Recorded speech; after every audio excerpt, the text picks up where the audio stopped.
அது மட்டுமல்லாமல் நாம் ஒரு விஷயத்தை நம்ம வந்து இந்த விசாரணையிலேருந்து புரிஞ்சுக்க முடியுது. பெரிய அளவில் இங்கே பணப்புழக்கம் நடந்திருக்குது.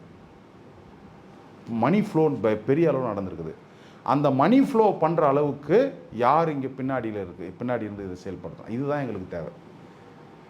மற்றபடி எங்களை அவரை கைது பண்ணிட்டாங்க, அங்கே விசாரணை பண்ணிகிட்டு இருக்கிறாங்க. இன்றைக்கி இப்போ இன்றைக்கி 2 பேரை கைது பண்ணால் நாளைக்கு 2 பேரை கைது பண்ணுறாங்க, அடுத்த நாள் 2 பேரை கைது பண்ணுறாங்க. இதெல்லாம் எங்களுக்கு தேவையே இல்லை. எங்களுக்கு தேவை who is the main accused, who is the master brain, இதுதான் எங்களுக்கு தேவை.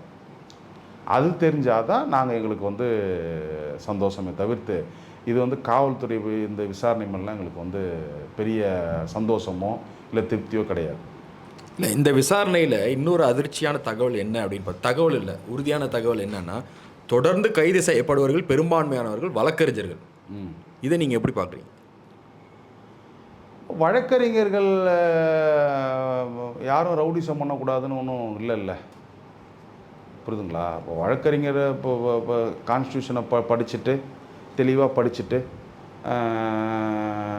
அது மாதிரி பெரும்பான்மையான வழக்கறிஞர்கள் அரசியல் சட்டத்தை தெளிவாக படிச்சுட்டு மக்களுக்காக போராடுற வழக்கறிஞர்கள் இருக்கிறாங்க.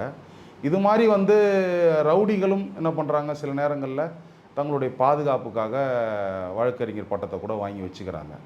அதனால் வழக்கறிஞர்கள் ரவுடிசம் பண்ணக்கூடாது இல்லை இது மாதிரி பண்ணக்கூடாதுன்னு ஒன்றும் கிடையாது. அதனால் வந்து இதில் கைது பண்ணுற எல்லாருமே வழக்கறிஞரும் போது நமக்கே கொஞ்சம் அதிர்ச்சியாக தான் இருக்குது. இது எப்படிடா இது வந்து அரசியல் சட்டத்தை படிக்கிறாங்க, தப்பு செய்யக்கூடாது, தப்பை தடுக்கணுன்றதுக்காக தான் சட்டத்தையே படிக்கிறாங்க, ஆனால் அவங்களே தப்பு பண்ணுறாங்கன்னும் போது அதிர்ச்சியாக இருக்குது. இது மாதிரி வந்து நிறைய இயக்கங்கள், நிறைய கட்சிகளில் இது மாதிரி சட்டத்தை படிச்சுட்டு இந்த மாதிரி தவறான வழிகளில் போகிற வழக்கறிஞர் இருக்கிறாங்க. அதில் வந்து நம்ம வந்து ஒன்றும் பண்ண முடியாது. அவங்களே மாற்றிக்கணும், அவங்களே தெரிஞ்சுக்கணும். சட்டம் படிக்கிறவங்க வந்து எப்படி திருடங்கையில் சாவியை கொடுத்த மாதிரி இருக்கக்கூடாது இல்லையா? இவங்க தான் வந்து சட்டம் படித்து குற்றவாளிகளை வந்து குற்றம் செய்யாதவர்களை காப்பாற்றுறது வேலையாகவும், குற்றம் நடக்காத வரைக்கும் தடுக்கிறதுக்கு அவங்க அட்வைஸ் பண்ணுற ஒரு பொறுப்புலையும் வழக்கறிஞர்கள் தான் இருக்கிறாங்க.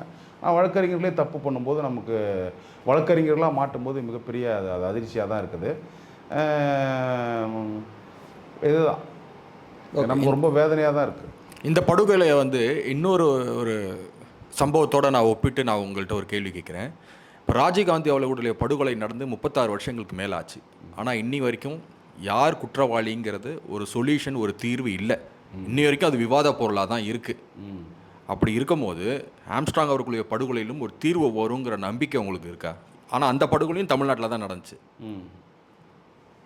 அதான் ஆம்ஸ்ட்ராங் அண்ணனுடைய இப்போது ராஜீவ்காந்தி படுகொலையை வந்து அவர்களுடைய படுகொலை வந்து ஒரு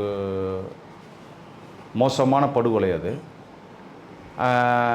அதோடைய தீர்வு வந்து கிடைக்கலன்றது உண்மை தான். அதுக்காக போராட வேண்டியது காங்கிரஸ் கட்சி தான். காங்கிரஸ் கட்சி அதுக்காக நம்ம முயற்சிகள் எடுத்துச்சா அப்படின்றது வந்து இது நமக்கு வந்து தெரியல. ஆனால் ஏன்னா அவங்களுக்கு வந்து அவர் வந்து ஒரு தலைவர். யார்? ராஜீவ்காந்தி வந்து அவங்களுக்கு வந்து கட்சி ரீதியாக ஒரு தலைவர். நீங்கள் அது வந்து ஒரு இன்டலெக்சுவலாக தான் கனெக்ட் பண்ண முடியும், ஒரு அறிவு சார்ந்து தான் நீங்கள் கனெக்ட் பண்ண முடியும் ஒரு அரசியல் தலைவரை. ஒரு ராஜீவ்காந்தியும் அவருடைய தொண்டர்களையும் ஒரு பொலிட்டிக்கலாக ஒரு இன்டலெக்சுவலாக தான் கனெக்ட் பண்ண முடியும். ஆனால் ஆம்ஸ்ட்ராங் அண்ணன் வந்து இங்கே இருக்கிற 25% பட்டியல மக்களோட எமோஷ்னலாக கனெக்ட் ஆகிருக்கிறாரு. இல்லை, அவர் ஒரு நாட்டினுடைய பிரதமர் இல்லை, அதுக்கே தீர்வு வரல. இருக்கட்டும்ங்க, இவர் கூட தான் எங்களுக்கு தமிழ்நாட்டில் வந்து ஒட்டுமொத்த பகுஜன் மக்களுடைய சீஃப் மினிஸ்டரு அப்படின்னு நாங்கள் நினைக்கிறோம். இல்லை, நான் தீர்வு சொல்கிறேன். இவங்க தான் கொலை குற்றவாளின்னு கண்டுபிடிக்க முடியல. தீர்வு கிடைக்கிற வரைக்கும் நாங்கள் விட மாட்டோம். நீங்கள் அந்த வழக்கோட இதை பொருத்தி பார்க்காதீங்க. இது தீர்வு கிடைக்கிற வரைக்கும் நாங்கள் விடவே மாட்டோம். அதாவது காங்கிரஸ் சமரசம் செஞ்சுக்கிட்ட மாதிரி நீங்கள் செய்ய மாட்டீங்க? செஞ்சுக்க மாட்டோம். சட்ட ரீதியான போராட்டம் ஒரு புறம் நடந்துக்கிட்டே தான் இருக்குது, மிக தீவிரமாக நடந்துகிட்டு இருக்குது. சட்ட ரீதியான போராட்டம், மக்கள் போராட்டம் இன்னொரு ஒரு சைடு மிக தீவிரமாக நடந்துகிட்டு இருக்குது. இப்போ புதுசாக தலைவர் பொறுப்பை எடுத்துக்கிட்டவங்க யாரும் எங்களுக்கு வாழ்த்து சொல்லாதீங்க, எங்களுக்கு பொக்கை கொடுக்காதீங்க, சால்வ் போடாதீங்க. தலைவர் நம்ம மறைந்த தலைவருடைய அந்த கொலைக்கு நீதி கிடைக்கிற வரைக்கும் எங்களுக்கு எந்த மரியாதையும் தேவையில்லை. அதே மாதிரி போஸ்டர்களில் கூட அவர் இருக்கும்போது எப்படி வந்து அவருடைய படம் போட்டு போஸ்ட் அடித்தோமோ அதே மாதிரி தான் போஸ்ட் பண்ணோம். இது வந்து புதிதாக தலைவர் தேர்ந்தெடுக்கப்பட்டதோ கோஆர்டினேட்டர் தேர்ந்தெடுக்கப்பட்ட போதோ ஏதோ மகிழ்ச்சிகரமான விஷயம் கிடையாது. இது வந்து அடுத்த கட்டமாக அரசியல் நகர்த்துறதுக்கு நம்ம எடுத்திருக்கிற முடிவு. ஆனால் அண்ணன் ஆம்ஸ்ட்ராங் அவர்களுடைய படுகொலைக்கு என்னைக்கு நமக்கு தீர்வு கிடைக்குதோ அன்னைக்கு தான் நமக்கு வந்து உண்மையிலுமே வந்து மன நிறைவான நாள் அப்படின்னு சொல்லிட்டு இன்றைக்கி வந்து கட்சி பொறுப்பாளர்களாக இருக்கட்டும், இல்லை பட்டியலின மக்கள் சமூகத்தினுடைய இயக்கங்களாக இருக்கட்டும், அல்லது வழக்கறிஞர்களாக இருக்கட்டும், அண்ணன் உருவாக்கிய வழக்கறிஞர்களாக இருக்கட்டும், இங்கே இப்போ சென்னையே கொந்தளிச்சு போயிருக்குங்க, வட மாவட்டங்களே கொந்தளிச்சு போயிருக்குது. அதனால் ஆம்ஸ்ட்ராங் அண்ணன் வந்து ஏதோ மற்ற அரசியல் கட்சி தலைவர்கள்கிட்ட வந்து மக்கள் கனெக்ட் ஆகிருக்கிற மாதிரி இல்லை. அவங்க வந்து இன்டலெக்சுவலாக கனெக்ட் ஆகிருக்கிறாங்க. ஆனால் ஆம்ஸ்ட்ராங் அண்ணன் கூட மக்கள் கனெக்ட் ஆகிருக்கிறது வந்து எமோஷனலாக கனெக்ட் ஆகிருக்கிறாங்க. அதனால் இதுக்கு தீர்வு கிடைக்க வரைக்கும் காவல்துறையோ தமிழக அரசையோ பகுஜன் சமாஜ் கட்சி விட போகிறது கிடையாது. இல்லை, இந்த ஆம்ஸ்ட்ராங்கினுடைய படுகொலை 2026 தேர்தலில் பிரதிபலிக்குமா? நிச்சயமாக பிரதிபலிக்கும். பட்டியலின மக்களுடைய ஒரு ஓட்டை கூட திராவிட கட்சிங்க வாங்க முடியாது. இப்போ புரிஞ்சுக்கிட்டாங்க.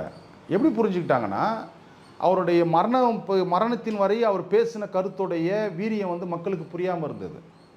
அவர் என்ன பேசினார்னே பாதி மக்களுக்கு தெரியாமல் இருந்தது. ஆனால் இன்றைக்கி அவருக்கு மரணம் அடைஞ்ச பிறகு இன்றைக்கி சமூக ஊடகங்கள் அத்தனையிலையுமே அண்ணன் ஆம்ஸ்ட்ராங் அவருடைய பேச்சு தான் இருக்குது. அந்த பேச்சினுடைய உண்மைத்தன்மையை மக்கள் புரிஞ்சுக்கிறாங்க. இங்கே இருக்கிற மற்ற தலித் தலைவர்களுடைய மனநிலையை அவங்க புரிஞ்சுக்கிறாங்க. அப்படி இருக்கும்பொழுது அண்ணன் ஆம்ஸ்ட்ராங் அவர்களுடைய அந்த படுகொலை என்பது நிச்சயமாக வருகின்ற தேர்தலில் பெரிய அளவில் பிரதிபலிக்கும். திராவிட கட்சிகள் வந்து ஒரு ஓட்டை கூட வாங்க முடியாத ஒரு சூழல் உருவாயிடும். நீங்கள் சொன்னது பார்த்தா நீங்கள் சொல்கிற மாதிரி தமிழ்நாட்டில் நடக்கிற இந்த 70 வருடங்களுக்கு மேலான அரசியலில் தலித் மக்களுடைய வாக்கை அறுவடை செய்தது திராவிட கட்சிகள். ஆமாம். ஆனால் அந்த மக்களுக்கு பாதுகாப்பு மாதிரியான ஒரு பிம்பத்தை மட்டுமே உருவாக்கி இருந்தாங்களே தவிர அவங்களுக்கு இது வரைக்கும் எந்த பாதுகாப்பையும் அவங்க கொடுத்தது இல்லைங்கிறீங்க சார். கடந்த சட்டமன்ற தேர்தலில் 66% தலித் மக்களுடைய வாக்குகளை பெற்று தான் திமுக ஆட்சி அமைச்சிருக்குது. த ஹிண்டுவோடைய ரிப்போர்ட்டு 66% தலித் மக்களுடைய வாக்குகளை பெற்றதனால்தான் திமுகவால் ஆட்சி அதிகாரத்திற்கு வர முடிந்தது. அதிலும் மிக முக்கியமாக வட மாவட்டங்களில் அனைத்து தொகுதிகளிலும் அனைத்து தொகுதிகளிலும் இருக்கட்டும், பெரும்பாலான தொகுதிகள் தான் சொல்லணும். பெரும்பாலான தொகுதிகளில் வந்து இன்றைக்கி வந்து திமுக வெற்றி பெற்றதுக்குன்னா அதுக்கு காரணம் வந்து தலித் மக்களுடைய வாக்கு வங்கி தான். அப்போது தலித் மக்களுடைய வாக்கு வங்கி இல்லாத எந்த திராவிட கட்சியும் வெற்றி பெற முடியாதுல்ல. அதனால் அதோட ரிஃப்ளெக்ஷன் கண்டிப்பாக இந்த தேர்தலில் இருக்கும். காலங்காலமாக இந்த மக்களுடைய வாக்கு வங்கி தாங்க அவங்கள வந்து முதலமைச்சர் ஆக்கியிருக்குது. காலங்காலமாக அதுதான். யார் போஸ்ட் ஓட்டுறா, யார் கொடி பிடிச்சி போராட்டம் போகிறா, யார் வந்து இன்றைக்கி அந்த கட்சிகளுக்காக நடுரோட்டில் நிற்கிறா, புரியுதுங்களா? யார் போராட்டங்களில் தீ குளிக்கிறா, எல்லாம் தலித்துகள் தான். அப்போ இன்றைக்கி புரிஞ்சுக்கிட்டாங்க அவங்க. இன்றைக்கி திராவிட கட்சிகளுடைய உண்மையான முகத்தை பட்டியலின மக்கள் புரிந்து கொண்டிருக்கிறார்கள். அதற்கு இன்னும் கூடுதல் வேகம் ஊட்டுகின்ற வகையில் அண்ணன் ரஞ்சித்துடைய பேச்சு அமைந்திருக்கிறது. தலித் இயக்கங்களுடைய எழுச்சி அமைந்திருக்கிறது. ஆனால் நிச்சயமாக நெக்ஸ்ட்டு தேர்தலில் வந்து திராவிட இயக்கங்களுக்கு வந்து அது திமுகவோ அதிமுகவோ மற்ற கட்சிகளோ திராவிட கட்சிகளுக்கு வந்து ஷெட்யூல் காஸ்ட் மக்களுடைய ஓட்டு கிடையாது. இறுதியான கேள்வி, அமைச்சர் சேகர் பாபு ஒரு மேடையில், கலைத்துறையை சார்ந்த ஒரு மேடை திராவிட முன்னேற்ற கழகம் எடுக்கிற அந்த மேடையில் ரஞ்சித்தை புகழ்ந்து பேசுகிறாரு. அந்த வீடியோ நம்ம பார்க்க முடியுது. இப்போ சமீபத்திய ஆம்ஸ்ட்ராங் படுகொலை தொடர்பாக நான் நீலம் பண்பாட்டு மையம் நடத்தின அந்த பேரணியின் எதிர்ப்பு, அதாவது அந்த பிம்பம் உருவாக்கப்பட்ட அந்த அதிர்வலையில் பார்த்த சேகர் பாபு அவர்கள் எனக்கு ரஞ்சித் யாருன்னே தெரியாதுன்ட்டார். இது நீங்கள் எப்படி பார்க்குறீங்க? இந்த நெக்லிஜென்ஸ் இருக்குல்ல, இதை தான் நாங்கள் ஷெட்யூல்டு காஸ்ட் மக்களுக்கான நெக்லிஜென்ஸாக பார்க்குறோம். இப்போது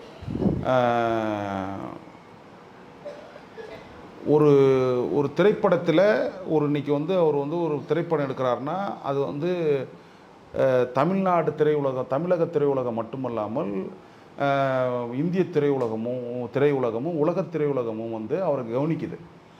அவர் எடுத்த கபாலி திரைப்படம் இன்றைக்கு வந்து உலக அளவில் அங்கீகாரம் பெற்றிருக்குது. அப்பேற்பட்ட இயக்குனர் நீலம் பண்பாட்டு மையம் என்கின்ற ஒரு அமைப்பை தொடங்கி பண்பாட்டு தளத்தில் முக்கியமாக பௌத்த ரீதியாக அம்பேத்கரிய ரீதியாக அவர் வந்து தன்னுடைய பயணத்தை செய்து கொண்டிருக்கிறார். இவரை வந்து இன்றைக்கு தமிழகமே வந்து தமிழகத்தில் இருக்கிற சமூக நீதி பேசுகின்ற அத்தனை முற்போக்கு சிந்தனையாளர்களும் கொண்டாடி கொண்டிருக்கிறாங்க.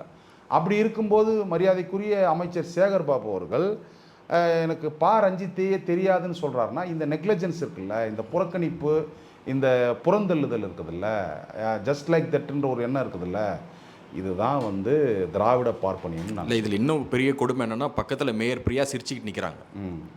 அதுதான் அதுதான் அதை தான் திராவிட பார்ப்பனியம்னு சொல்கிறோம். அதான் என்னென்னா, அவங்களாம் ஒரு ஆளா அப்படின்ற மாதிரி இருக்குது அந்த அவருடைய பேச்சு எப்படி இருந்ததுன்னா, நீங்கள்லாம் ஒரு ஆளா, உங்களெல்லாம் வந்து நாங்கள் முக்கியத்துவம் படுத்தணுமா அப்படின்னு. தேவைக்காக அவர் வந்து முக்கியத்துவப்படுத்தி ஃபோக்கஸ் ஆகிற நிலைமையில் அண்ணன் ரஞ்சித் இல்லை. இன்றைக்கி ரஞ்சித் வந்து இந்த ஒட்டுமொத்த பட்டியலின மக்களுடைய அடையாளமாக இன்றைக்கி வந்து இப்போ ஒரு பண்பாட்டு அடையாளமாக இன்றைக்கி வளர்ந்து நிற்கிறாரு. அவருக்கு வந்து இவர் வந்து அடையாளம் கொடுக்கணும். சேகர் பாபு ஐயா வந்து இப்போ அண்ணன் ரஞ்சித்துக்கு வந்து அடையாளம் கொடுக்கணும்னு அவசியம் இல்லை. அவர் எங்கேயோ போயிட்டார். ஆனால் அவங்களுடைய மனநிலை எப்படி இருக்குதுன்னு பார்க்குறதுக்காக பாருங்கள் அப்படின்னு சொல்கிறதுக்காக நான் சொல்கிறேன்.